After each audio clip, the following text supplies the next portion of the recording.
Assalamualaikum warahmatullahi wabarakatuh. Saya Dedi Ramadiani. Oke, di sini saya akan menjelaskan tentang VCO, yaitu Voltage Control Oscillator.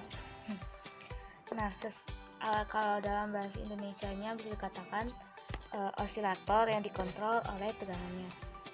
Nah, sesuai dengan namanya tadi, osilator ini adalah osilator yang dikendalikan oleh tegangan DC masukan di mana sinyal outputnya bisa divariasikan. Ada dua jenis. Yang pertama osilator harmonik yang output sinyalnya berbentuk sinus, kemudian osilator relaksasi yang output sinyalnya berbentuk non sinusoidal atau berbentuk segitiga, persegi dan sebagainya. Nah, ini merupakan rangkaian dasar dari VCO. Nah, di sini saya menggunakan op-amp sebagai komponennya, dimana op-amp 1 ini kita anggap sebagai integrator, op-amp 2 nya sebagai pemicu sebenarnya. Nah, tegangan kontrol pada terminal input, dan karena pengaturan terbagi tegangan pada R1 dan R2 ini, setengah dari tegangan kontrol diterapkan pada terminal positif op-amp. Juga pada terminal negatif, tegangan dipertahankan pada level yang sama untuk menjaga penurunan tegangan pada R1 setengah dari tegangan kontrol. Ketika MOSFET dihidupkan, arus dari resistor R1 mengalir melalui MOSFET. Tegangan yang sekarang diubah menjadi sinyal arus mengisi kapasitor. Nah, diisi kapasitornya. Oleh karena itu, untuk mendapatkan arus ini, op-amp pertama harus memberikan tegangan keluaran yang terus meningkat.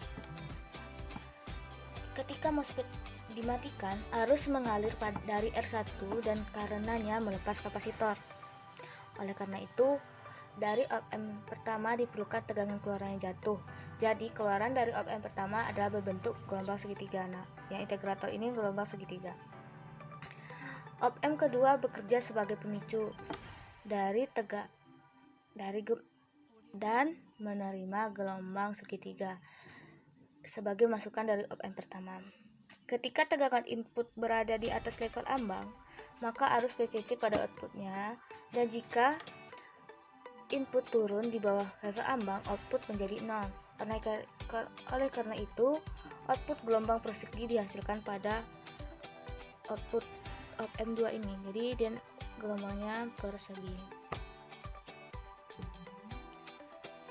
Kemudian, nah ini contoh dari VCO itu dengan LM566. Nah, di sini merupakan kaki-kaki dari LM566. Yang pertama ada ground, kaki kedua itu tidak terhubung, kaki ketiga itu adalah output gelombangnya, output persegi, yang keempat itu nanti output segitiganya, yang kedelapan ada catu dayanya, yang ketujuh adalah waktu kapasitor, keenam ada waktu resistor, dan kelima adalah input tegangannya. Nah, ini merupakan rangkaiannya. Ini LM566 nya. Nah, VCO ini menghasilkan sama halnya dengan yang tadi, menghasilkan dua sinyal gelombang yang persegi dan segitiga. Outputnya diatur oleh resistor dan kapasitor melalui masukan tegangan DC pada kaki 5-nya. Pada kaki 4, rangkaian Smith triggernya men-switch arus sumber di antara pengisian dan pengosongan kapasitor dan tegangan segitiganya. Pada kaki 3, kapasitor dan terjadi pada gelombang segitiga. Dari trigger diberikan sebagai output melalui rangkaian penyangga atau buffernya. Nah, ini merupakan penerapan dari VCO juga adalah phase loop adalah loop umpan balik fasa. Nah, ini rangkaiannya, dimana rangkaian ini terdiri dari detektor fasa, filter loras rendah, dan VCO.